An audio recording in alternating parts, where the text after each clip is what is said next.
आज हमारे साथ हैं सीए ज्ञानेश्वर नायकोडी सर। नमस्ते, thank you Durgesh ji. Chartered accountant and society handover professional.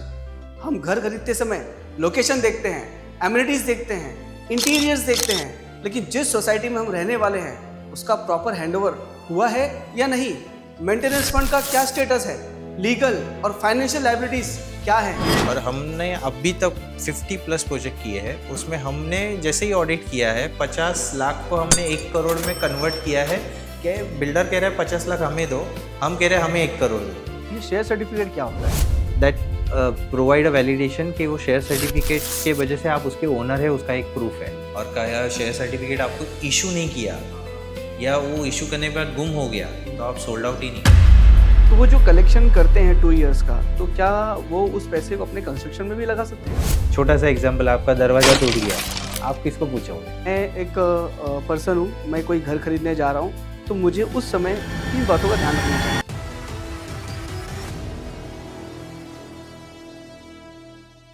नमस्कार दोस्तों, स्वागत है आपका हमारे पॉडकास्ट में। आज हम एक ऐसे टॉपिक पर बात करने वाले हैं जिसके बारे में हर फ्लैट बायर को पता होना चाहिए, लेकिन अनफॉर्चुनेटली बहुत कम लोगों को अवेयरनेस होती है।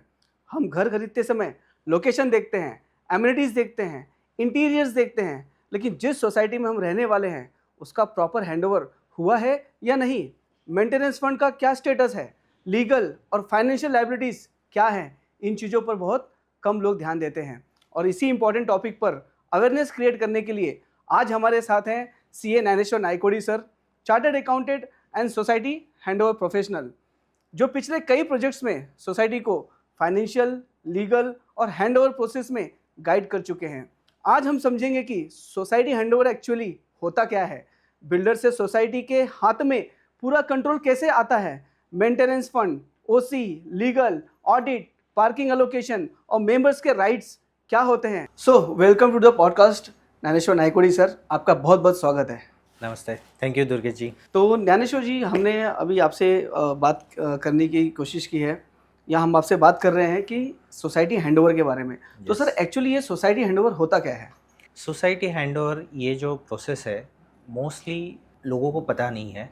सोसाइटी हैंडओवर क्रिएट या ये क्वेश्चन या ये एक्टिविटी तब स्टार्ट होती है जब एक real estate housing project 90% completion stage पे आता है और जहाँ पे प्रमोटर, जिसको हम लोग बिल्डर भी कहते हैं, प्रमोटर जिस दिन सोसाइटी रजिस्ट्रेशन स्टार्ट करता है या सोसाइटी रजिस्टर कर देता है प्रोजेक्ट की, तो उस दिन से ही ये सोसाइटी हैंडओवर का प्रोसेस स्टार्ट हो जाता है। और सोसाइटी हैंडओवर में क्या करना है, जो 90% फ्लैट सोल्ड हुए हैं और जो न्यू मेंबर्स और न्यू बायर्स आए हैं उनको पूरा प्रोजेक्ट हैंडओवर लेना है बिल्डर से, क्योंकि बिल्डर ने वो बिल्डअप किया है। अभी बिल्डर एक दिन तो एग्जिट लेने वाला है, तो उसको पूरा प्रोजेक्ट हैंडओवर करना है। सो एक रिस्पॉन्सिबिलिटी बन जाती है न्यू बायर्स की, पूरा हैंडओवर लेना बिल्डर से। सो ये पूरा बेसिक प्रोसेस है हैंडओवर का। तो ये जो सोसाइटी हैंडओवर है, ये इतना इम्पोर्टेंट है कि उसके लिए हमें एक अलग से कुछ गाइडलाइंस है उसके लिए? इसके लिए गाइडलाइन वेरी इंपॉर्टेंट क्वेश्चन है दुर्गेश जी। पहले तो इस पे कुछ गाइडलाइंस नहीं है। होता ऐसा है कि सपोज आपने फ्लैट खरीद लिया एक बड़े प्रोजेक्ट में, कौन सा भी एक बिग ब्रांडेड बिल्डर है, उनके पास 2 BHK 3 BHK फ्लैट खरीद लिया। करेक्ट है। तो पहला फोकस आपका चला जाता है आपके फ्लैट पे। आप खुश हो जाते हैं कि मैंने एक नया फ्लैट, ड्रीम फ्लैट, सपनों का घर मैंने खरीदा, तो आपका फोकस रहता है वो घर पे। लेकिन आप सोसाइटी को कभी ध्यान में नहीं रखते। लेकिन एक आपको समझना चाहिए कि सोसाइटी में ही आपका फ्लैट है। करेक्ट है। ठीक है, तो जैसे ही फ्लैट खरीदते तो आप पहले क्या करते हैं? हम फ्लैट खरीदते हैं तो तुरंत हम देखते हैं कि क्या एमिनिटीज है, क्या कैसा सोसाइटी है, है, पहले उसका हैंडओवर लेते, भाई चाबी दे दे। हाँ, चाबी दे दो, मतलब घर का हैंडओवर लेते, लेकिन सोसाइटी के हैंडओवर का कोई सोचता नहीं है। करेक्ट है। तो वो पहले देखना चाहिए। तो लेकिन इसमें प्रॉब्लम यही होता है ना कि अगर मैं एक इंडिविजुअल हूँ, अगर मैं आज घर खरीदने जा रहा हूँ, तो मेरा तो पूरा कंसंट्रेशन होता है कि यार ये घर कैसा है, यहाँ पे कैसे क्या है। तो मेरा तो सोसाइटी हैंडओवर पे कोई मतलब उसके ऊपर कोई कैलकुलेशन नहीं होता है या उसके ऊपर ध्यान नहीं फोकस नहीं होता है। वही बड़ी गलती न्यू बायर्स करते हैं, क्योंकि सिर्फ सोसाइटी का फ्लैट ही आपका नहीं है, वो पूरी society has a collective member करके आपकी बनने वाली है, हैज ओनरशिप। सो आप सिर्फ सोसाइटी के फर फ्लैट के मेंबर नहीं हो, कलेक्टिवली एज अ सोसाइटी आप वो सोसाइटी के ओनर बनने जाने वाले हो। तो आपको सिर्फ ये ध्यान नहीं रखना है कि फ्लैट की चाबी या जो आपने खरीदा है वो प्रॉपरली हैंड ओवर मिले, उसके साथ सोसाइटी का पूरा हैंड ओवर मिले। जैसे कि जो कमिट बिल्डर ने किया होगा आपको कि मैं इतना ओपन स्पेस पार्किंग के लिए दूंगा, मैं स्विमिंग पूल दूंगा, ये एमिनिटीज दूंगा, ये क्लब हाउस दूंगा, यहाँ पे गार्डन होगा, उसने जो आपको इनिशियल स्टेज के डिस्कशन में जो डिज़ाइन बताई होगी उस हिसाब से उसने आपको डिलीवर किया है कि नहीं, ये आपको सोसाइटी हैंडओवर में देखना है। तो अगर मैं एक पर्सन हूँ, मैं कोई घर खरीदने जा रहा हूँ, तो मुझे उस समय किन बातों का ध्यान रखना चाहिए? Society handover perspective, yes. जब भी आप घर खरीदने जा रहे हो उस टाइम पे क्या होता है, आपका मेजर फोकस कितना कॉस्ट है, मेरे को कितना लोन करना है, हाँ, कितना मैं सेल्फ फंडिंग करने वाला हूँ, बिल्डर कितने इंस्टॉलमेंट देने वाला है, इस पे रहता है। करेक्ट। बट उसके साथ एक पार्ट रहता है सोसाइटी हैंडओवर पर्सपेक्टिव, जो एक वन पार्ट रहता है जिसमें वो अदर कलेक्शंस करता है।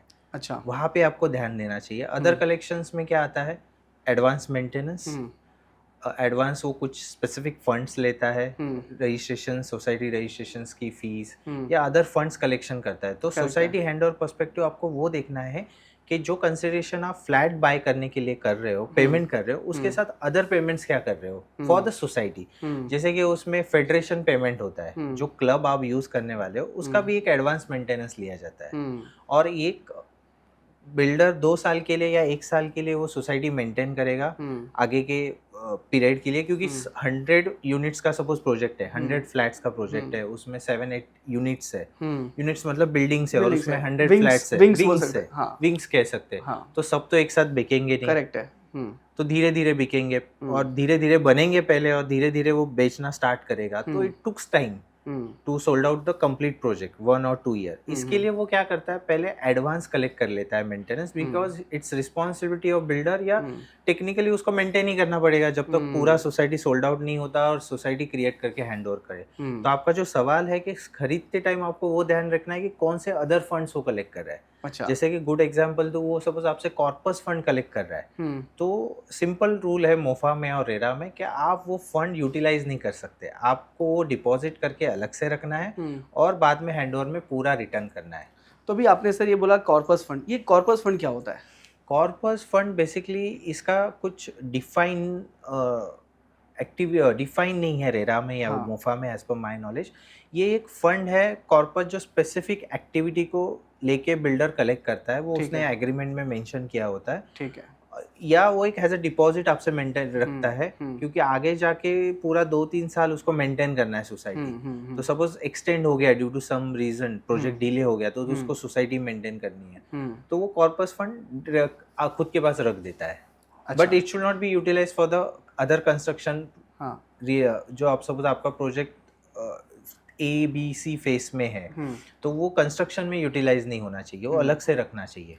तो नॉर्मली ये जो सोसाइटी हैंडओवर का प्रोसेस है, ये स्टार्ट कब से होता है? सोसाइटी हैंडओवर का प्रोसेस स्टार्ट होता है जैसे ही आपके 90% फ्लैट्स बिक जाते हैं या 90% प्रोजेक्ट कंप्लीट होता है और आपको OC मिलता है। OC का मतलब है OC एक्यूपेंसी सर्टिफिकेट। करेक्ट है। जैसे ही बिल्डर का 90% प्रोजेक्ट कंप्लीट होता है एज पर प्लान, वो एप्लीकेशन पुटअप करता है म्युनिसिपल कॉर्पोरेशन को कि मुझे OC दिया जाए, एक्यूपेंसी सर्टिफिकेट। एक्यूपेंसी सर्टिफिकेट जैसे ही मिलता है, इसका मतलब है वो प्रोजेक्ट रहने के लिए प्रॉपर है या वहाँ पे रह सकते हैं। तो OC मिलते ही ये पूरा प्रोसेस स्टार्ट हो जाता है सोसाइटी हैंडओवर का। अच्छा। तो एज अ न्यू मेंबर, जैसे ही आप न्यू प्रोजेक्ट में कुछ खरीदते हैं फ्लैट, तो आपको देखना है कि OC कब मिल रही है या कब मिलने वाली है। तो ये मतलब अगर आपका जैसे OC मिले, OC मिलते ही आपको सोसाइटी हैंडओवर के प्रोसेस में चले जाना चाहिए, सोचना स्टार्ट करना चाहिए एज अ सोसाइटी। अच्छा। क्योंकि प्रोसेस ऐसा है कि OC जैसे ही रिसीव होगा, first step builder as a promoter वो सोसाइटी रजिस्ट्रेशन के लिए जाएगा। अगर एक सोसाइटी है जिसमें 10 बिल्डिंग्स हैं, 10 बिल्डिंग्स में एक बिल्डिंग पूरा कंप्लीट हुआ है, उसका OC मिल गया है, तो आपको तुरंत सोसाइटी का रजिस्ट्रेशन करना चाहिए। लेकिन उसके अंदर तो पूरे 10 बिल्डिंगें आएंगी ना, तो उसको सर टाइम लगेगा। हाँ, तो तब तक आप एक सोसाइटी रजिस्टर करेंगे तो बेटर है। अच्छा। जो कंप्लीशन स्टेज पे है, नहीं तो फिर अलग वो डिले हो जाएगा पूरा प्रोसेस। ठीक, और कर भी नहीं पाएंगे। तो ज्ञानेश्वर जी, एक चीज़ मुझे बताइए कि सोसाइटी का जो हैंडओवर है उसका प्रोसेस कैसे होता है?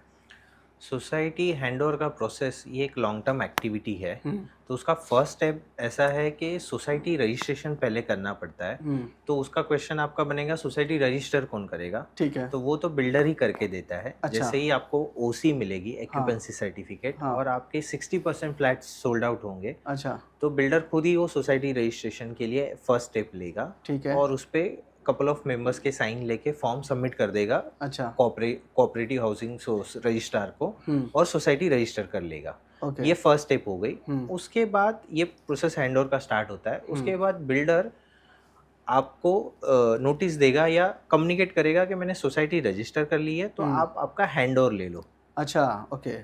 या फर्स्ट मीटिंग हैंडओवर ले लो। तो समझ गया। उसमें उसका एक्शन ऐसा होगा कि वो फर्स्ट जनरल मीटिंग बुलाएगा। That's we called up general so meeting. मतलब सोसाइटी जो रजिस्ट्रेशन है वो पहले बिल्डर ही करता है। बिल्डर ही करेगा। एक हाँ। सर्टिफिकेट मिलेगा आपको कि करेक्ट आपकी है। सोसाइटी रजिस्टर हो गई है। उसका सर्टिफिकेट आपको हाउसिंग सोसाइटी से मिल जाएगा, रजिस्ट्रार से। सो उसके बाद जो हैंडओवर प्रोसेस होगा उसके टाइम पे फिर हमारी सोसाइटीज़ की कमेटी बनेगी।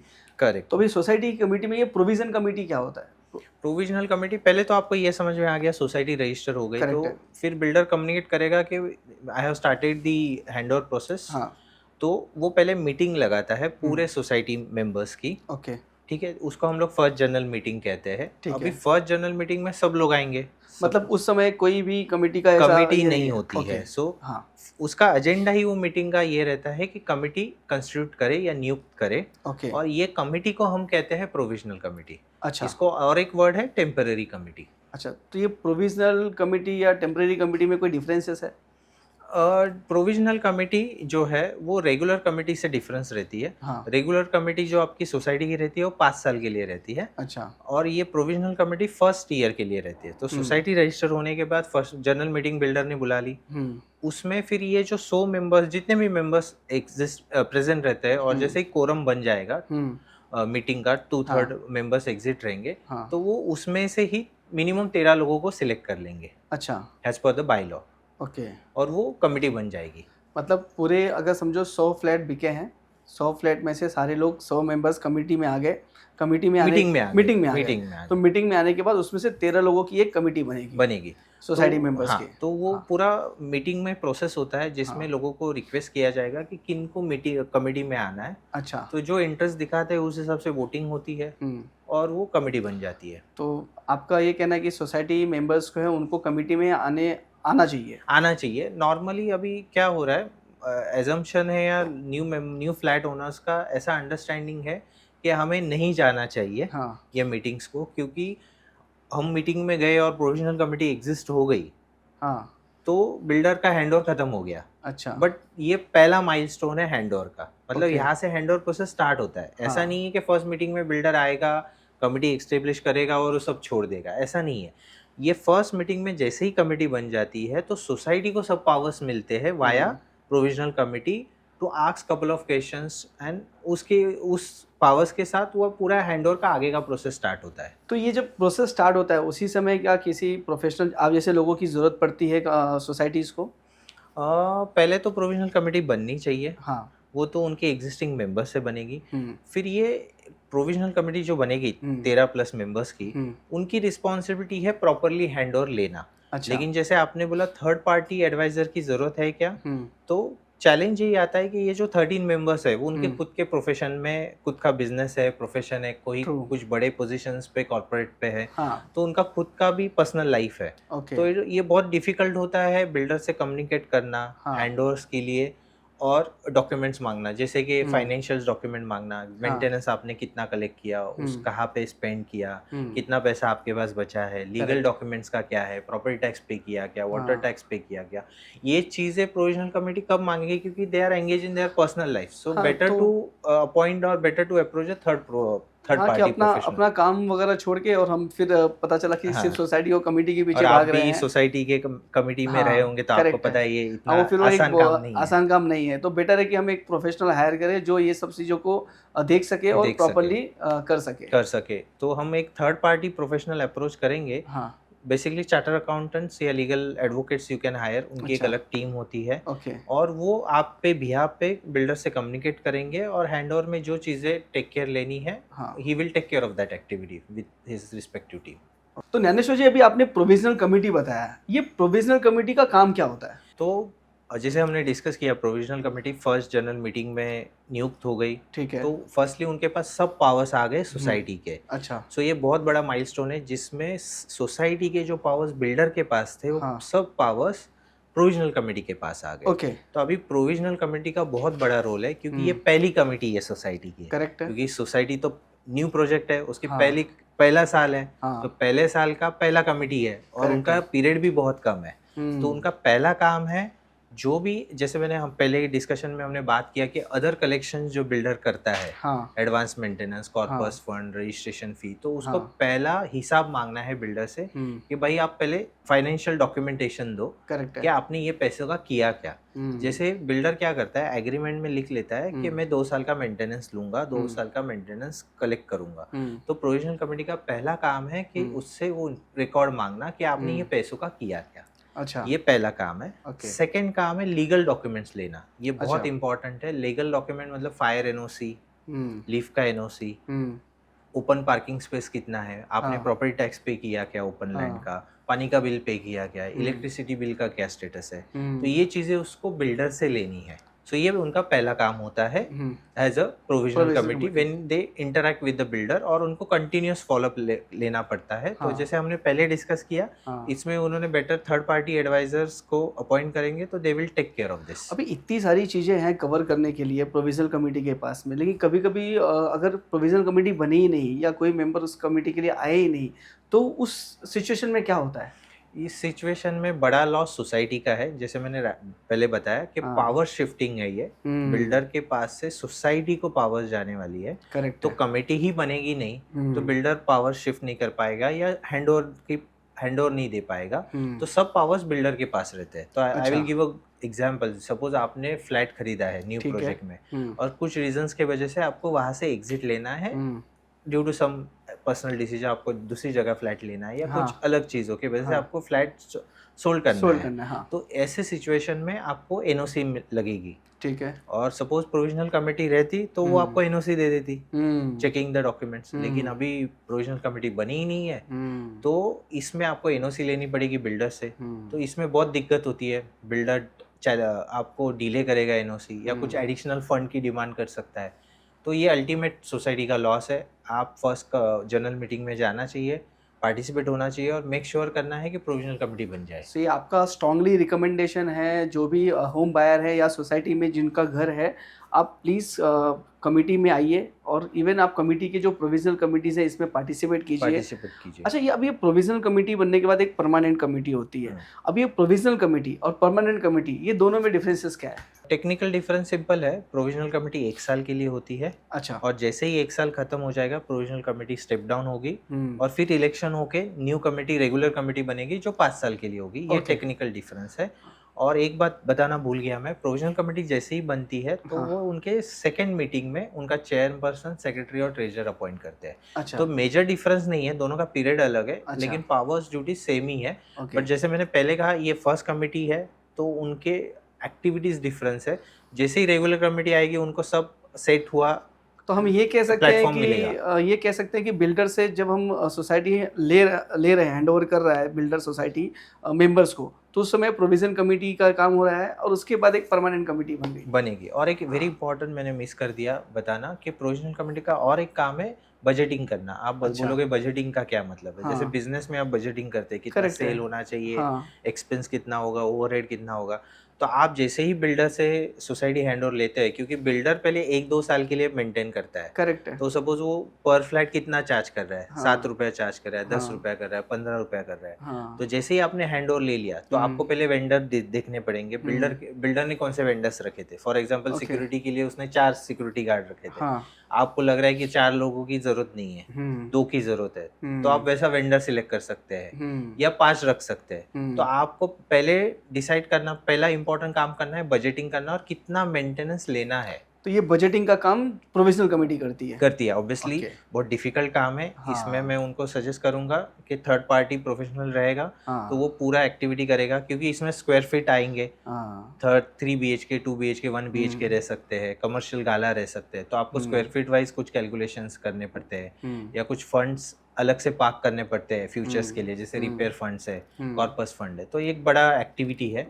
तो मैं रिकमेंड करता हूँ कि आप एक third party professional advisor appoint करेंगे करेक्ट है, तो बट राइटली ऑब्वियसली अगर करेगा। इतना सारा सब कुछ काम है और ये बहुत ही इंपॉर्टेंट काम है, क्योंकि आपने अपने बहुत सारे पैसे बिल्डर को दिए हुए हैं, सब कुछ है, और अगर आपको उसकी प्रॉपर पैसा चाहिए या हैंडओवर चाहिए तो आपको ये सब चीज़ें करनी चाहिए, और करनी चाहिए। किसी प्रोफेशनल से कराएंगे तो वो ज़्यादा बेटर है। उसका एडवांटेज क्या है दुर्गेश जी, सपोज पर फ्लैट मेंटेनेंस आपने गलत कैलकुलेट कर लिया हाँ, और मेंटेनेंस लेना स्टार्ट कर दिया, तो मेंबर बाद में कंसर्न तो करेंगे ये कि बाहर आपने ऐसा क्यों किया, ऐसा क्यों किया। मैं तो अभी इतना ही दूंगा, करेक्ट हर है, बार आप क्यों रिवाइज कर रहे हो। तो बायर का बहुत बड़ा लॉस हो सकता है। Yes, yes, as a maintenance आगे। अभी ज्ञानेश्वर जी, जब हम घर खरीदते हैं तो उस टाइम पे ही जो हमसे बिल्डर है मेंटेनेंस ले लेता है, और बहुत अच्छा खासा मेंटेनेंस का पैसा लेता है, तो क्या उसका क्या रूल है, उसको मेंटेनेंस कब देना चाहिए?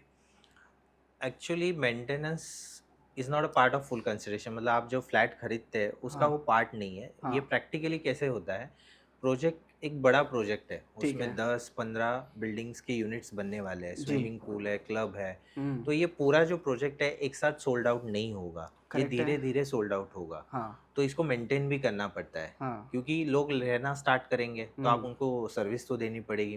हुँ, मेंटेनेंस का मतलब क्या है, उनके लिए पानी की सर्विस, पार्किंग की सर्विस, हुँ, क्लीनिंग, कचरा कलेक्शन, ये हुँ, बहुत सारी एक्टिविटी होती है, वो करनी पड़ती है। करेक्ट है। तो ये कौन करेगा फर्स्ट हुँ, ईयर में, तो वो हुँ, बिल्डर को ही करना पड़ेगा जब तक हुँ, 100 या 90% प्रोजेक्ट सोल्ड आउट नहीं होता। हुँ। तो इसके वजह से उसको वो प्रोविजन करनी पड़ती है, अच्छा। एंड इसको उसको कलेक्ट ही करना पड़ता है। तो मैंने जितना मेरे प्रैक्टिकल एक्सपीरियंस में देखा है, बिल्डर एक साल के लिए एक साल हुँ, के लिए कलेक्शन करता है हुँ, प्रोजेक्ट करके कि मैं एक साल के लिए मेंटेन करूंगा हुँ, या 2 साल के लिए। सो मैक्स टू हुँ। मैक्स 12 मंथ्स या 24 मंथ्स हाँ, करता है, मैक्सिमम 2 इयर्स का तो बोलते हैं कि हम आपको आपसे कलेक्ट मेंटेनेंस चार्ज करेंगे, ले और रहे हैं। हम हाँ। बिल्डर प्रॉमिस करता है कि मैं मेंटेन करूंगा।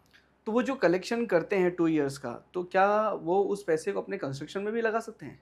वही पॉइंट है, यही हाँ, हैंडओवर का बहुत इंपॉर्टेंट पॉइंट है कि हाँ। वो पैसा वो कंस्ट्रक्शन के लिए यूज़ नहीं कर सकता। आप बोल रहे हैं कि जो सोसाइटी का मेंटेनेंस 2 साल का हम देते हम्म, हैं, उस पैसे को आप कंस्ट्रक्शन के लिए यूज़ नहीं कर सकते हैं। नहीं कर सकते। तो बिल्डर की पहली रिस्पॉन्सिबिलिटी है, जो मेंटेनेंस कलेक्ट कर रहा है और अदर फंड्स कलेक्ट कर रहा है अदर देन सेल्स वैल्यू, हुँ, उसको उसको अलग से पार्क करना है। और अच्छा। जैसे ही ओसी मिलेगी और हाँ, बिल्डर सोसाइटी रजिस्टर होगी और सोसाइटी मेंटेन करना स्टार्ट होगा, हाँ, तभी उसको वो पैसा यूज़ करना है। कंस्ट्रक्शन के लिए यूज़ करेंगे तो वो अलाउ ही नहीं है, इट्स अच्छा, illegal as per the RERA act and as per the MOFA act. Okay. तो ये जो बायर उसको कैसे पता चलेगा ये चीज़?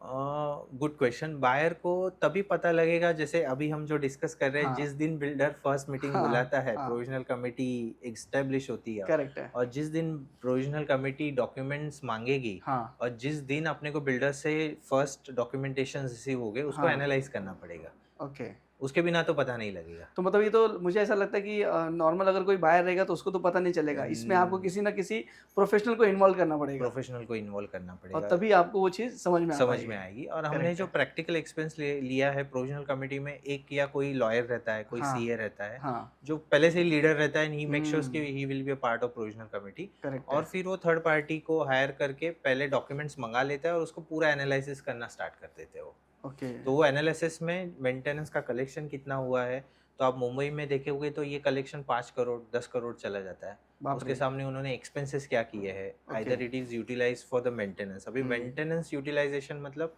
सिक्योरिटी को खर्चा हो सकता है, हुँ, या आप वाटर टैंक के कलेक्शन हुँ, एक्सपेंसेस कर सकते हैं, हुँ, अदर जो मेंटेन करने के लिए क्लीनिंग एक्सपेंसेस के लिए यूज़ हुँ, हो सकता है, हुँ, आपका फायर सेफ्टी के खर्चे, रिपेयर हुँ, मेंटेनेंस, इसके हुँ, लिए यूज़ हो सकता है हुँ, मेंटेनेंस का पैसा। लेकिन कंस्ट्रक्शन के लिए यूज़ नहीं होता। हमने प्रैक्टिकली एक प्रोजेक्ट किया था मुंबई में, चेंबूर में। उसके 2 हुँ। प्रोजेक्ट चल रहे थे, एक अच्छा, प्रोजेक्ट कंप्लीट होने आ गया हाँ, और दूसरा प्रोजेक्ट चल रहा था। तो यहाँ का जो लोगों का पीने का पानी है वो कंस्ट्रक्शन के लिए यूज़ हो रहा था, ओके, तो वो अलाउ नहीं है, अच्छा, क्योंकि उस पानी का पेमेंट मेंटेनेंस से जा रहा था। करेक्ट है। वही पानी आप कंस्ट्रक्शन के लिए यूज़ कर रहे हो।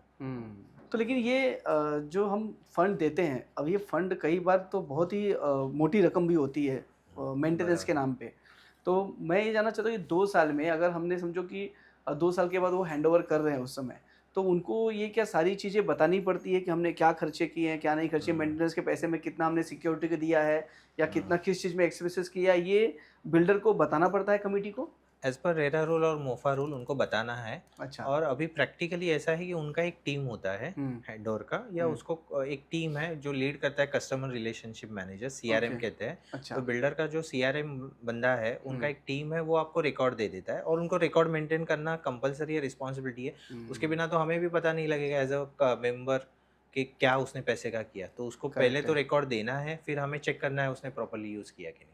तो इसीलिए एक प्रोफेशनल की ज़रूरत होती है कि प्रोविज़न कमेटी जो बनती है, प्रोविज़नल कमेटी, और वहाँ से मतलब सोसाइटी बनने से लेके ये आपका जो फंड मैनेज करना है, उसके लिए आपको एक प्रोफेशनल सीए होना बहुत ज़रूरी है, जो प्रॉपर सोसाइटी का काम करता हो। प्रोफेशनल तो होना ज़रूरी है, उसके बिना करना मुश्किल होगा या डिले हो सकता है। जैसे डिले कि हो सकता सपोज़ है। आपने सोचा कि मैं खुद ही करता हूँ, करेक्ट तो है। आप मेल करेंगे बिल्डर को, हाँ। बिल्डर ने नहीं रिप्लाई दिया तो क्या करेंगे आप? मंडे से तो आपके काम में लग जाएंगे, ट्रू। आपको याद भी नहीं रहेगा, आपके खुद के रिस्पॉन्सिबिलिटीज़ है, हाँ, ऑफिस मतलब के फॉलो कौन रिस्पॉन्सिबिलिटी, करेगा उन सब फॉलो चीज़ों कौन को? करेगा? करेक्ट है। और प्रोविजनल कमेटी में फिर पहले तो ये एक सोशल वर्क है, हाँ, हाँ, उसमें हाँ। आपको पे आउट भी कोई नहीं पे है, आउट नहीं है, वो करेक्ट एक माइंड में रहता है। है। और आप बिल्डर से इंटरैक्ट कर रहे हो तो आप समझ लीजिए बिल्डर से डॉक्यूमेंट आने वाला है। हाँ, उस कई बार सोसाइटी कमेटी का तो वही एक रहता है कि यार हमें कौन-सा इसमें कुछ मिल रहा है, फिर भी हम सब करके दे रहे सब हैं ना। करके दे रहे हैं, तो वो करेक्ट एक है। रहता है।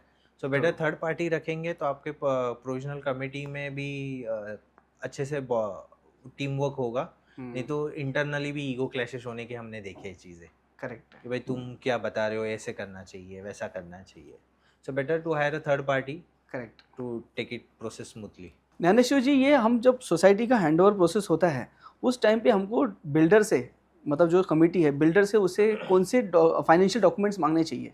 जैसे ही प्रोविजनल कमेटी बनती है तो डॉक्यूमेंट्स को हम दो चीज़ों में डिवाइड करते हैं, एक फाइनेंशियल और लीगल। फाइनेंशियल्स में जो मेंटेनेंस उसने कलेक्ट किया है और अदर फंड्स कलेक्ट किए हैं, तो वो कलेक्शंस पर मेंबर कैसे किया है उसका हाँ। डॉक्यूमेंट आ जाता है। हाँ। सेकंड है फाइनेंशियल में उसने फंड कहाँ पे, कलेक्शंस कहाँ पे स्पेंड किया है, उसकी डिटेल्स, कहाँ कहाँ उसने यूटिलाइज किया, कितने एक साल में सिक्योरिटी को कितना पैसा दिया, इलेक्ट्रिसिटी कितना पे किया, प्रॉपर्टी से टैक्स कितना पे किया। सो वो चीज़ें हम मांगते हैं, मतलब कलेक्शंस की डिटेल फ्लैट वाइज, और एक्सपेंस की details different types of expenses में।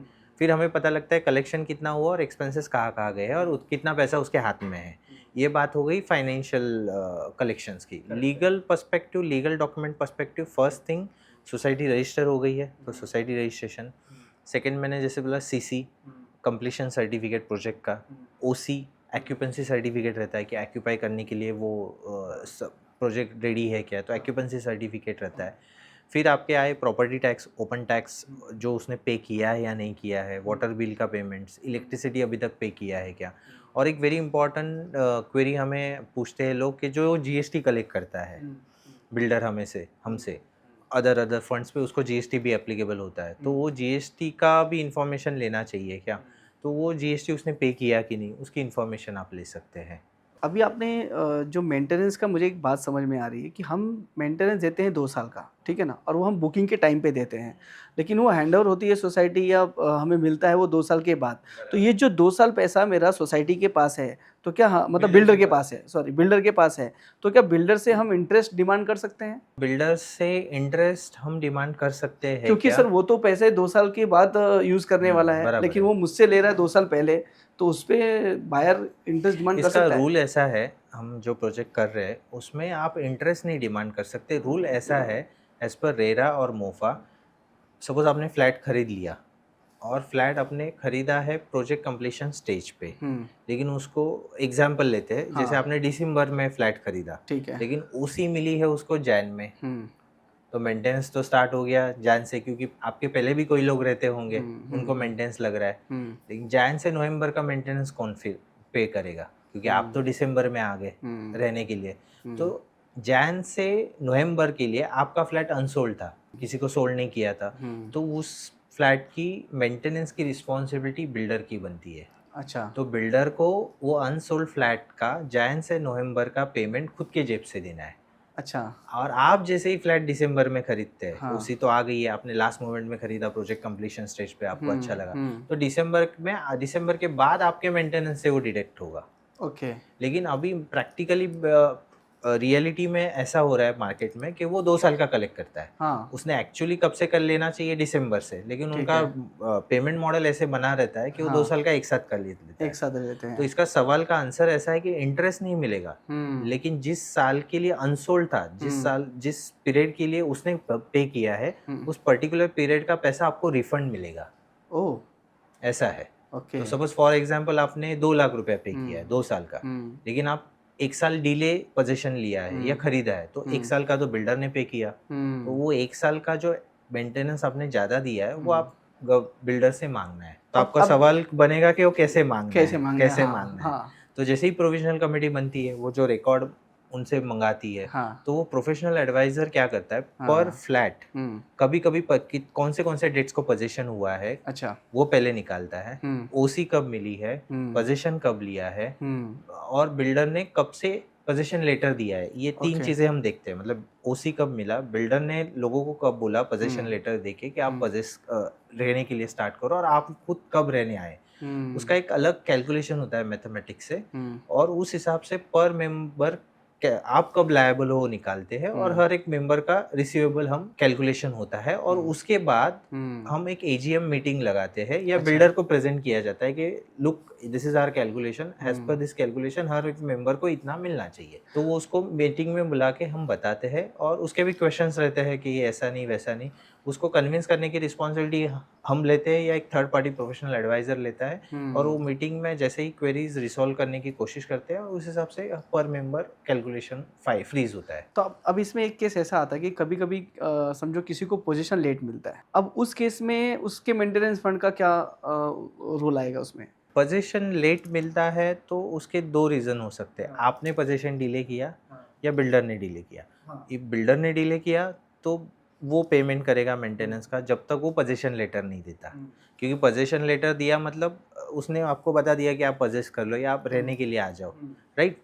तो पोजीशन लेटर तक रिस्पॉन्सिबिलिटी बिल्डर का है, और पोजीशन आपने डिले किया तो वो कुछ नहीं कर पाएगा। तो ये सब सारी चीज़ें को हैंडल करने के लिए एक प्रोफेशनल का होना बहुत ज़रूरी है, क्योंकि आप सोचो ना, एक बिल्डिंग आजकल जो प्रोजेक्ट्स बन रहे हैं, हाँ एक यूनिट में कम से कम 50+ मेंबर्स रहते हैं, हाँ ऐसे 10 यूनिट्स बनते हैं। तो हमने तो जो हैंडल किया है हमारे एक्सपीरियंस से 700-800 मेंबर्स की यूनिट्स के प्रोजेक्ट बनते हैं।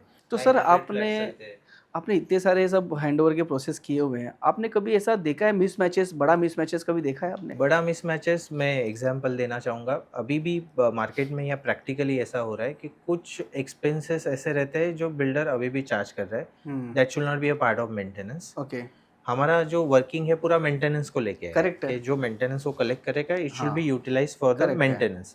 तो उसमें 2-3 एक्सपेंसेस रहते हैं जो उसने चार्ज नहीं करने चाहिए, जैसे उसका सर्विस चार्ज रहता है, क्योंकि उनका एक लॉबी सेल मार्केटिंग का वहाँ बैठा रहता है हाँ प्रोजेक्ट हैंडल करने के लिए टिल द हाँ सोल्ड आउट, हाँ तो उसका भी चार्ज वो मेंटेनेंस में लगा देते हैं। अच्छा तो हमें केयरफुली देखना है कि उसके स्टाफ का एक्सपेंसेस उसने मेंटेनेंस में नहीं लगाया है। तो वो हम लोग कोशिश करते हैं कि चेक करें कि उसने तो गलती से तो नहीं लगाया है, तो वो डिसअलाउ होता है।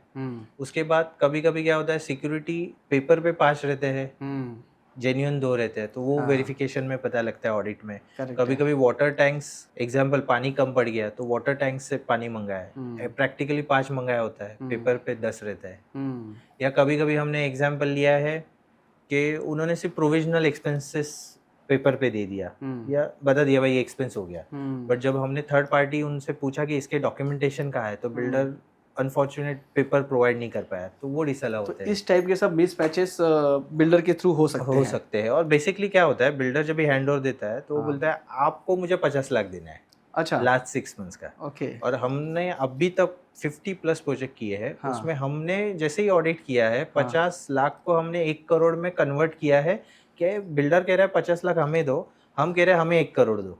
मतलब बिल्डर बोल रहा है बायर्स को, कमिटी को, कि आप मुझे 50 लाख दो, लेकिन आपने ऑडिट किया है तो आपने बिल्डर से 1 करोड़ डिमांड किया है। और सेटल करके कन्विंस भी किया है बिल्डर को कि आपको कर देना है, और बिल्डर कन्विंस करके उसने सोसाइटी के अकाउंट में ट्रांसफर भी किया इतना बड़ा डिफरेंस आता है इतना बड़ा डिफरेंस आता है। कि व्यूवर्स ने अगर कभी भी सोसाइटी हैंडओवर कर रहे हैं तो किसी न किसी प्रोफेशनल को अपने साथ में जरूर रखना चाहिए। ये बहुत ही इंपॉर्टेंट बात है। और जैसे मैंने हाईलाइट्स किए आइटम्स जिस पे फोकस करना चाहिए, और वेरी इंपॉर्टेंट है हमने ऑब्जर्व किया अनसोल्ड फ्लैट्स, क्योंकि पूरा प्रोजेक्ट एक साथ सोल्ड आउट नहीं होता, तो अनसोल्ड फ्लैट्स का रिस्पॉन्सिबिलिटी कौन लेगा मेंटेनेंस का? अनसोल्ड फ्लैट मतलब क्या है, वहां पे कोई रहता नहीं है, रहता नहीं है मतलब वहां से वो फ्लैट्स का मेंटेनेंस कौन देगा? हाँ, ये तो क्वेश्चन आया एज है। पर द रूल इसका मेंटेनेंस बिल्डर ही देना चाहिए, लेकिन अच्छा। हमारे प्रैक्टिकल एक्सपीरियंस में देखा है बिल्डर ने उस अनसोल्ड फ्लैट्स का बर्डन एग्जिस्टिंग मेंबर्स पे शिफ्ट किया है। अच्छा। जैसे फर्स्ट फॉर एग्जांपल एक फ्लोर पे 5 यूनिट्स है, करेक्ट है। 4 यूनिट सोल्ड आउट है और एक अनसोल्ड है, तो उसने अनसोल्ड का बर्डन वो 4 यूनिट्स पे डाल दिया। अच्छा। तो सपोज मैं रहता हूँ तो मैं बोलूँगा भाई उधर तो मैं रहता नहीं हूँ, हाँ उसका आपने मेरे पे क्यों बर्डन डाल दिया? हाँ सो हाँ, दिस इज अ जिस फ्लैट में मैं नहीं रहता उस फ्लैट का मेंटेनेंस मैं क्यों पे करूँ? मैं क्या बोलूं, बिल्डर का आर्ग्यूमेंट या ओपिनियन रहता है कि भाई वो सोसाइटी का ही पार्ट है, आप नहीं पे करोगे तो कौन करेगा? पर बिल्डर को समझ में नहीं आता है कि फर्स्ट प्रमोटर वो है and as per the rule उसकी रिस्पॉन्सिबिलिटी है बेयर करना अनसोल्ड फ्लैट की मेंटेनेंस। ये आपने बहुत ही अच्छी बात बताई है, क्योंकि ये अवेयरनेस शायद मुझे लगता है कि 100 में से अगर 100 लोग फ्लैट खरीदते हैं तो उसमें शायद 90 लोग को ये अवेयरनेस नहीं होगी। नहीं है, वो हम ही बताते हैं जब प्रैक्टिकली जब ग्राउंड्स पे काम होता है। अगर लोगों को ये अवेयरनेस हो जाए तो एटलीस्ट वो बिल्डर से बात कर सकते हैं, वो कमेटी में बता सकते हैं कि हाँ ये चीज़ होनी चाहिए, ये चीज़ होनी चाहिए। करेक्ट, बहुत सही। ज्ञानेश्वर जी, हम सोसाइटी हैंडओवर के प्रोसेस में ये ओसी की बात कर रहे हैं, लेकिन कई बार हम देखते हैं कि ओसी में पार्ट ओसी होता है, कभी कभी फुल ओसी होता है। ये पार्ट ओसी और फुल ओसी में डिफरेंस क्या है? पार्ट ओसी ये कॉन्सेप्ट अभी आया है जब भी रेरा एक्ट एप्लीकेबल हो गया। हाँ। तो एज पर रेरा एक्ट आपको पूरे प्रोजेक्ट का रेरा नंबर मिल जाता है। तो रेरा नंबर हर एक यूनिट का अलग से नहीं मिल रहा है। तो सपोज एक प्रोजेक्ट है उसमें 10 यूनिट्स का बिल्डिंग है, 1 2 3 4 5 और स्विमिंग पूल है, अदर एक्टिविटी है, तो वो पूरे प्रोजेक्ट का एक रेरा नंबर है। ओके। और पूरा ओसी मिलने के लिए तो बहुत टाइम लगेगा, प्रोजेक्ट 2-3 साल चलेगा, लेकिन लोगों ने तो पेमेंट करना स्टार्ट कर दिया और सपोज पहला बिल्डिंग बन गया तो लोगों को रहने आना है, तो म्युनिसिपल कॉर्पोरेशन उसके वजह से पार्ट ओसी दे देता है। अच्छा। तो आप रहने के लिए जा सकते हैं या आपको बाकी की एक्टिविटी कनेक्शन या सर्विसेज मिलेगी, जैसे ओसी मिल गई तो वाटर कनेक्शन मिलेगा, इलेक्ट्रिसिटी का कनेक्शन मिलेगा। So that's we called up as a part OC for the completed 50% projects of the complete real estate का जो पूरा प्रोजेक्ट है उसका 50% काम हो गया तो आपको पार्ट ओसी मिलता है। तो मतलब ये बायर के सुविधा के लिए है कि जो बायर को अगर जाके वहाँ रहना है तो उनको वो ओसी पार्ट ओसी वहाँ से मिल जाती है। हाँ, तो बेसिकली रिस्पॉन्सिबिलिटी बिल्डर की है। हाँ। He will apply to municipal corporation कि मेरा इतना काम हो गया है और तो मुझे पार्ट ओसी दीजिए। तो म्युनिसिपल कॉर्पोरेशन ने पार्ट ओसी दे दिया, मतलब उतना काम कंप्लीट है 100%, वो रहने के लिए प्रॉपर जगह है। करेक्ट। अभी सर आप चार्टर्ड अकाउंटेंट हैं, तो मैं एक चीज़ आपसे जानना चाहता हूँ कि ये जो सोसाइटी के जितने भी हमने डॉक्यूमेंट्स की बात की, क्या इसमें ऑडिट होना चाहिए, और ऑडिट हो रहा है तो कौन से डॉक्यूमेंट्स की ऑडिट होनी चाहिए? फाइनेंशियल की तो हमने बहुत चीज़ों पे बात की, अभी बात करते हैं लीगल पर्सपेक्टिव। ऑडिट हमारा जो हैंडओवर है वो 2 चीज़ों में डिवाइड होता है, एक फाइनेंशियल ऑडिट और लीगल ऑडिट। अभी हम बात करेंगे लीगल ऑडिट पे। लीगल ऑडिट में हम क्या करते हैं, हर एक एग्रीमेंट चेक करते हैं। अच्छा। सो एग्रीमेंट्स है तो उसमें से सैंपल बेसिस पे फ्लोर 3 BHK 2 BHK के एग्रीमेंट्स चेक करते हैं कि क्या है, प्रॉपर रजिस्ट्रेशंस के पेपर्स उसने दिए हैं या नहीं दिए हैं। अच्छा। तो हर एक फ्लैट्स का हम एक फाइल बनाते हैं। हाँ। तो वैसे 100 फ्लैट्स का हर एक का एक फाइल बना के सोसाइटी में रख देंगे। एक फ्लैट का एक फाइल बनता है? एक फाइल बनता है। अच्छा। और उसको अलग से रिकॉर्ड में लिया जाता है, सेव किया जाता है ओके। सोसाइटी के ऑफिस में। और ये ऑडिटिंग कंपलसरी होती है? ये तो करना ही, हाँ ये तो करना ही पड़ेगा ना, नहीं तो बिल्डर से डॉक्यूमेंट कैसे मिलेंगे? हाँ, करेक्ट है। एग्रीमेंट हो गया तो एग्रीमेंट तो बिल्डर के पास है, तो उसको सब एग्रीमेंट्स तो देने पड़ेंगे। तो उसका प्रॉपर रिकॉर्ड रखना है, तो वो एक रिस्पॉन्सिबिलिटी हम लेते हैं कि पहले तो प्रॉपर चेक करें कि प्रॉपर रिकॉर्ड दिया है उसने और वो प्रॉपर से सेव किया जाए। ये एक पार्ट हो गया। फिर उसके बाद जैसे मैंने बताया एक्यूपेंसी सर्टिफिकेट उससे लेना है, अलग अलग एनओसीज है, फायर एनओसी, लिफ्ट का सर्टिफिकेट, वो सब उससे बिल्डर से लेना है। अच्छा। फिर उसने एएमसी जो साइन अप की है, जैसे सिक्योरिटी की कितने साल की एएमसी है, अच्छा, तो वो उससे लेना है। हाँ। तो हमें एनओसीज लेने हैं, एएमसी के एग्रीमेंट्स लेने हैं, अच्छा, और अदर कंस्ट्रक्शन रिलेटेड डॉक्यूमेंट्स उससे लेके रिकॉर्ड मेंटेन करना है, ओके। सेव करने हैं। अभी हमने कई बार ये देखा है कि कई बार ना बहुत बड़े बड़े विवाद हो जाते हैं सोसाइटीज़ में just because of parking allocation. अब ये पार्किंग अलोकेशंस में हमें क्या चीज़ें ध्यान रखनी चाहिए? 3 तरीके के पार्किंग होती है बेसिकली। हाँ। एक होता है ओपन पार्किंग। तो ओपन पार्किंग फर्स्टली सोल्ड करने का पावर्स बिल्डर के पास नहीं है। अच्छा। तो वो ओपन ही रहता है, तो उसके पावर्स पूरे प्रोविजनल कमेटी के पास है। तो Okay. ओपन पार्किंग कैसा होता है कि उनको डिसाइड किया जाता है चिट चिट से या वो सैंपल बेसिस पे कि आज कौन पार्क करेगा, कल कौन पार्क करेगा। लेकिन अच्छा। ओपन पार्किंग सोल्ड आउट नहीं कर सकते आप स्पेसिफिक मेंबर्स ओके को। ओके इवन स्टील पार्किंग भी आप सोल्ड आउट नहीं कर सकते। वो अच्छा। प्रोविजनल कमेटी डिसाइड करेगी कि उसको कैसे पार्किंग का रूल्स बनाने हैं। ओके तो वो बिल्डर्स के पास पावर नहीं है ओपन पार्किंग और स्टील पार्किंग को सोल्ड आउट करना। अच्छा सिर्फ बिल्डर कौन सी पार्किंग सोल्ड आउट कर सकता है, जो तीनों साइड से बंद है और एक साइड से ओपन है। अच्छा मतलब दोनों साइड, तीनों साइड से सिविल वर्क हुआ है हाँ। और एक साइड से ओपन है। हाँ जो मोस्टली हम देखते हैं नीचे वो पार्किंग रहती है, हाँ तो वो हाँ बिल्डर सोल्ड आउट कर सकता है। बट वो पार्किंग रिलेटेड क्लॉज आपके एग्रीमेंट में होना इंपॉर्टेंट है। आजकल Okay. प्रैक्टिस क्या हो रही है, बिल्डर अलग से एक अलॉटमेंट लेटर देता है, यस उसका अलग से पैसा लेता है, हाँ वो कम्प्लीटली इनलीगल है।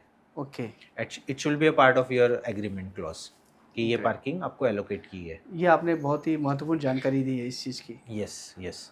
आपने बहुत सारे एग्रीमेंट की बात की, property agreement, tax agreement, water bill agreement.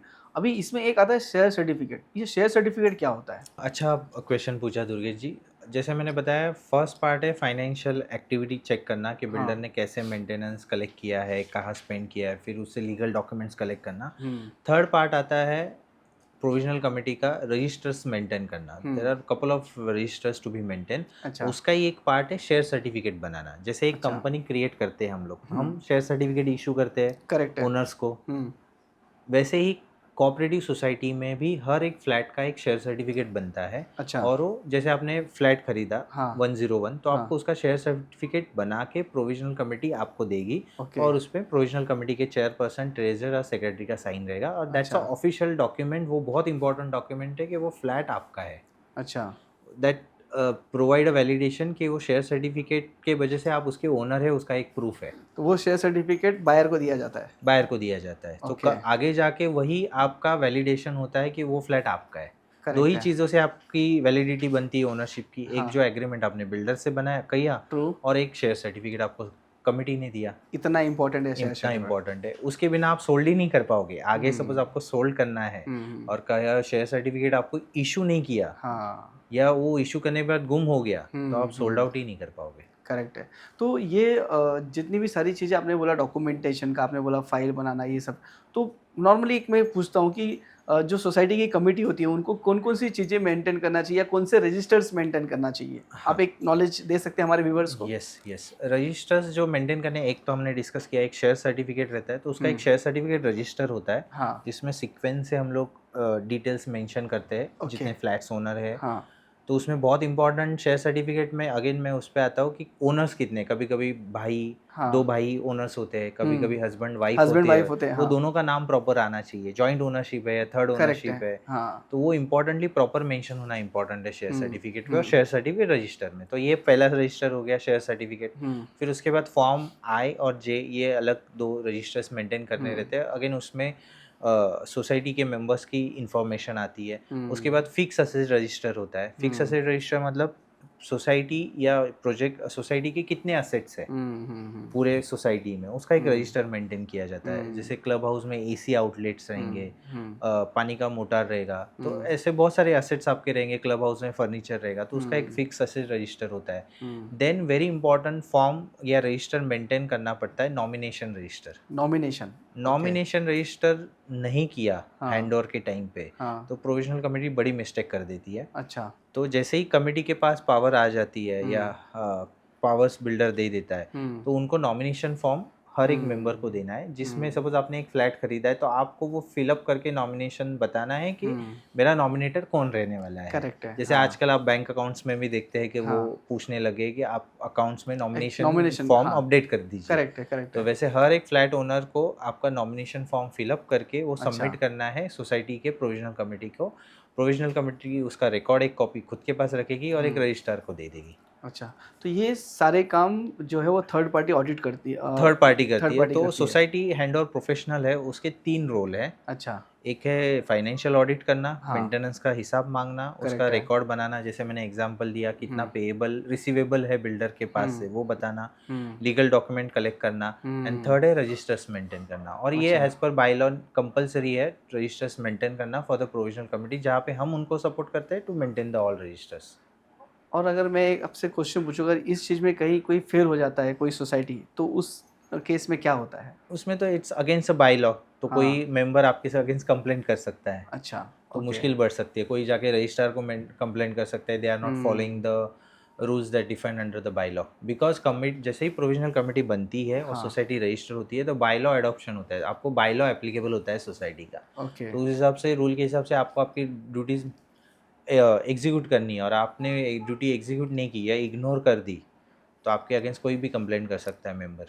Dnyaneshwar जी, आपने सोसाइटी हैंडओवर की इतनी सारी चीज़ें बताई। मैं आपको एक पूछना चाहूँगा कि सोसाइटी हैंडओवर के समय कभी ऐसा कोई केस स्टडी है, रियल केस स्टडी, जिसमें आपने किसी मेंबर को बढ़िया रिफंड दिलाया हो, या क्या अमाउंट तक आपने रिफंड दिलाया है, या सोसाइटी को क्या अमाउंट तक रिफंड दिलाया है? हमने सोसाइटी को बहुत सारे लोकेशंस में, मैं नाम नहीं लूँगा, जैसे चेंबूर में एक सोसाइटी थी, वहाँ पे बिल्डर ने हमसे पैसा मांगा था, एक कुछ मिला के 1 करोड़, जो आपने अभी बताया। हाँ, तो 50 उसमें लाख रुपए हमने होता है। हाँ। 2 करोड़ उससे मांगा, अच्छा। ऑडिट करके, कि ये एक्सपेंसेस प्रॉपर नहीं है, इट्स अगेंस्ट बाई लॉ, या मेंटेनेंस के खर्चे नहीं है। तो वो एक उनसे बात की, और इसमें इंपॉर्टेंट बात क्या होती है दुर्गेश, सिर्फ कैलकुलेशन करके प्रोविजनल कमेटी को देना नहीं है। उसके बाद मीटिंग जो बिल्डर के साथ होती है, उसमें आपको कन्विंस भी करना है बिल्डर के साइड से, बिल्डर के प्रोफेशनल्स जो आपके साथ बात करेंगे, हाँ। कि उनको कन्विंस करना है कि this is against law, this is not for the maintenance. तो वो रिस्पॉन्सिबिलिटी भी एज अ प्रोफेशनल आप पे रहती है। सिंपल सी बात है कि आप अगर कन्विंस करेंगे तो सिंपल सी बात, आप लॉ के हिसाब से करेंगे। और कोई एक मेंबर जाके कन्विंस कर रहा है तो उसके लिए तो बहुत ही हार्ड है कन्विंस करना। Correct correct. और उसमें हमने एक मेंबर ने बहुत डिले पोजीशन लिया था, मतलब प्रोजेक्ट कंप्लीट ही हो गया था, लास्ट के 2-3 फ्लैट्स रह गए थे, तो वो फ्लैट उसने खरीदा था, तो उसको तो 2 साल का मेंटेनेंस लगेगा नहीं। करेक्ट है। तो पूरा उसका 5 लाख प्लस मेंटेनेंस हमने रिफंड करवाया था, क्योंकि उसको मेंटेनेंस लगा ही नहीं, क्योंकि अनसोल्ड फ्लैट था, जैसे हमने बात की। तो 5 लाख प्लस उसका मेंटेनेंस जितना था पूरा रिफंड करवा दिया। ऑब्वियसली उसके अकाउंट में जमा हो गया अगेंस्ट उसके फ्लैट, वो हैज अ मेंटेनेंस सोसाइटी के अकाउंट में, वो आपने बिल्डर से दिलाया। ग्रेट। ज्ञानेश्वर जी, ये बायर को कैसे पता चलेगा जो घर खरीद रहा है कि सोसाइटी को प्रॉपर हैंडओवर हुआ है कि नहीं हुआ है? पर्टिकुलर बायर को, जो कमेटी का मेंबर नहीं है। करेक्ट है।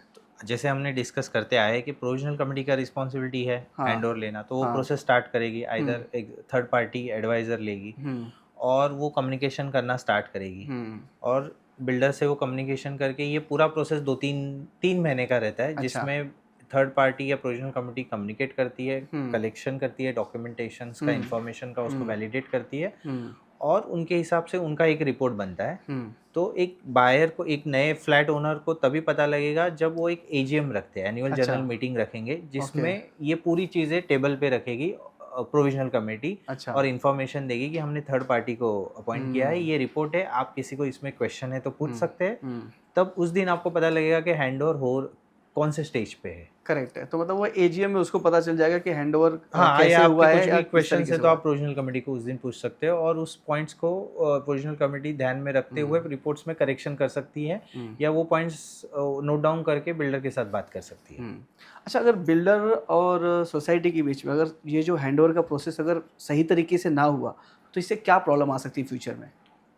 फ्यूचर में क्या प्रॉब्लम आ सकती है? देखो, ये पूरे प्रोसेस में बिल्डर कॉपरेट क्यों कर रहा है ये समझ लीजिए। प्रोजेक्ट खत्म होने आया है, बिल्डर का इंटेंशन क्या है? बिल्डर के लिए पूरा एक यूनिट एक प्रोडक्ट है। करेक्ट है। तो उसका प्रोडक्ट सेल्ड आउट हो रहा है, तो उसने 100 प्रोडक्ट्स है, उसने 99 सोल्ड आउट की है, तो बिल्डर का उस प्रोजेक्ट का जो गोल था वो अचीव हो गया है, उसको वहां से एग्जिट लेनी है, तो he is into hurry to take a exit and start the new project. Correct है। इसलिए वो आपसे पार्टिसिपेट कर रहा है। और आप जो पूछ रहे हैं कि आप as a flat owners responsibility ही नहीं लेंगे हैंडओवर लेने का, तो उससे क्या होगा, बिल्डर जल्दी जल्दी में समझ लेगा, एजम्पशन बना लेगा कि मैंने हैंडओवर दे दिया। करेक्ट है। क्योंकि उसको जाना ही है, वो रुकेगा नहीं। पहली बात तो उसको रुकेगा नहीं, ये समझ लीजिए, क्योंकि उसका माल बेच गया है। करेक्ट है। तो वो निकलेगा। आपने प्रॉपर हैंडओवर नहीं लिया, तो वो निकलने के बाद आपको माल बेच के अब वो उसको दूसरी जगह माल बेचना है भाई। तो वो तो बोल देगा मैंने तो आपको समय दिया था हैंडओवर लेने के लिए, आपके रिस्पॉन्स नहीं दिया, आपने ओनरशिप नहीं ली, काम की रिस्पॉन्सिबिलिटी नहीं ली हैंडओवर की। तो इससे किस टाइप की प्रॉब्लम आ सकती है सोसाइटी को? इस बहुत सारे क्वेरीज आ सकती है। जैसे आपके फॉर एग्जाम्पल आपने फ्लैट खरीदा, और आपके घर में कुछ करेक्शन है, छोटा सा एग्जांपल, आपका दरवाजा टूट गया, हाँ आप किसको पूछोगे? हम्म, बिल्डर तो ने एग्जिट ले ली, आप तो हम्म, कमेटी को पूछोगे, हम्म, कमेटी कहाँ से पैसा देगी? कमेटी बोले आप आपका देखो। तो बेटर प्रॉपर हैंडओवर ले लीजिए जिसमें आप बिल्डर को पकड़ के रखेंगे और जो भी आपके क्वेश्चंस है, कंसर्न्स है, रिपेयर एक्टिविटी है, उससे करवा लीजिए सॉल्व। तो प्रॉपर हैंडओवर लेना बहुत इंपॉर्टेंट है, अदरवाइज आपके जो क्वेश्चंस है उनको आंसर कोई नहीं दे पाएगा बाद में, करेक्ट। क्योंकि बिल्डर ने एग्जिट ले ली। ये इतना आपसे बात करते हुए समझ आया, इतना इम्पोर्टेंट है सोसाइटी हैंडओवर, तो इसकी अवेयरनेस हमारे इंडिया में क्यों कम है? अवेयरनेस जैसे हमने स्टार्टिंग के डिस्कशन में बताया, या मेरा खुद का एक्सपीरियंस कहता है कि पहले तो आप एक ड्रीम फ्लैट लेते हो, तो आपका सपनों का घर रहता है, तो आपका पूरा फोकस वो फ्लैट पे रहता है। ट्रू। तो जैसे ही आप फ्लैट लोगे, आप पहला क्या करोगे? सबसे पहले तो मैं इंटीरियर के लिए सोचता हूँ। ढूंढूंगा। तो हाँ, आपका पूरा ध्यान इंटीरियर काम में चला जाता है, हाँ, या आपके वाइफ के साथ डिस्कस करेंगे डिस्कशन चला था, कि एक भाई खुशी कैसे होती है, अलग खुशी कि होती सपनों है, का भाई घर है। ऐसा करना है वैसा, तो आपका पूरा ध्यान फ्लैट पे रहता है। हाँ आपको वो पता ही नहीं है कि आप you are a part of the society. Correct है। तो सोसाइटी की भी आपकी कुछ ओनरशिप है। तो हाँ मेरा जितना एक्सपीरियंस है, इंडिया में इंफॉर्मेशन या लैक ऑफ नॉलेज है, उसके वजह से ये प्रॉब्लम क्रिएट होती है। तो मैं आपके प्लेटफॉर्म से लोगों को यही रिक्वेस्ट करूँगा, न्यू फ्लैट ओनर को, जैसे आप आपके खुद के फ्लैट को एज अ ओनर समझते हो, वैसे society is also your own part of your correct है।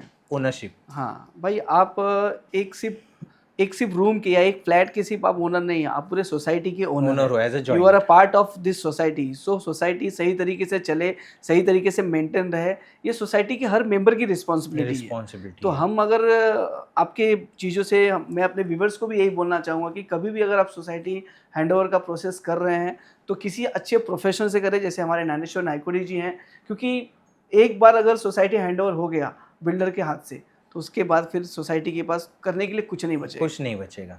जितना हमने अभी 15+ सोसाइटी हैंडओवर्स मुंबई रीजन में किए, ठाणे और नवी मुंबई रीजन में, तो उसमें हमारा एक्सपीरियंस यही कहता है कि बिल्डर ने एक बार एग्जिट ले ली, करेक्ट तो आपको रिस्पांस कोई नहीं देगा, क्योंकि उसका काम हो गया, उसका तो प्रोडक्ट बेच गया।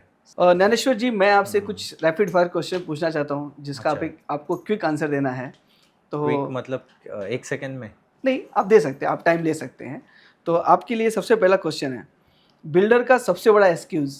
बिल्डर का एक्सक्यूज, अनसोल्ड फ्लैट का रिस्पॉन्सिबिलिटी नहीं लूँगा। अच्छा, और बायर्स की सबसे बड़ी गलती? एजीएम फर्स्ट मीटिंग अटेंड नहीं करना। एजीएम मीटिंग अटेंड ना नहीं करना, करेंगे। Annual general meeting. वो करना Great. ज़रूरी है, तो प्रोविजनल कमेटी के पार्ट बनेंगे, ये आपको पता लगेगा। ओके। बायर्स के लिए सबसे important document? Share certificate. Share certificate. OC या एमिनिटीज़ ज़्यादा इंपॉर्टेंट क्या है? ओसी, एक्यूपेंसी सर्टिफिकेट। एमिनिटीज तो चलते रहेगा, ओसी तो मिलना चाहिए प्रोजेक्ट का। Great great great. Thank you sir, बहुत अच्छा लगा, क्योंकि आपने जिस टॉपिक को कवर किया है, ये आई थिंक आज हमारे सोसाइटीज़, हमारे मुंबई हो या हमारे भारत में, हर एक सोसाइटीज़, बहुत सारे बिल्डिंग्स रोज़ के रोज़ डेवलप हो रहे हैं, सोसाइटीज़ बन रही है, उनके लिए ये बहुत ही इम्पॉर्टेंट इंफॉर्मेशन है जो आपने अवेयरनेस दिया है। आपका हमारे पॉडकास्ट में आने के लिए बहुत बहुत धन्यवाद। Thank you sir. Thank you Durgesh ji Thank you. For giving opportunity share a knowledge on the hand और on your platform. Thank Thank you you. Thank you. Thank you. मैं अपने व्यूवर्स को रिक्वेस्ट करूंगा कि अगर आपको कभी भी किसी भी सोसाइटी हैंडओवर के प्रोसेस में कोई भी आपको क्वेरीज है, तो आप यहाँ पे कमेंट कीजिए और आपको उस कमेंट पे आंसर मिल जाएगा। प्रोफेशनल्स हैं यहाँ पे जो आपको आंसर दे पाएंगे। और प्लीज़ आप मेरे इस वीडियो को, पूरे चैनल को सब्सक्राइब कीजिए, लाइक कीजिए और मुझे कमेंट करके बताइए कि मैं अगला पॉडकास्ट किस चीज़ पे करूँ, क्या इन्फॉर्मेशन आपको चाहिए, आप मुझे बताइए, मैं उस चीज़ पे आपको पॉडकास्ट करके दूंगा। Thank you Gyaneshwar ji, thank you you. For visiting us. Thank you sir. Thank you.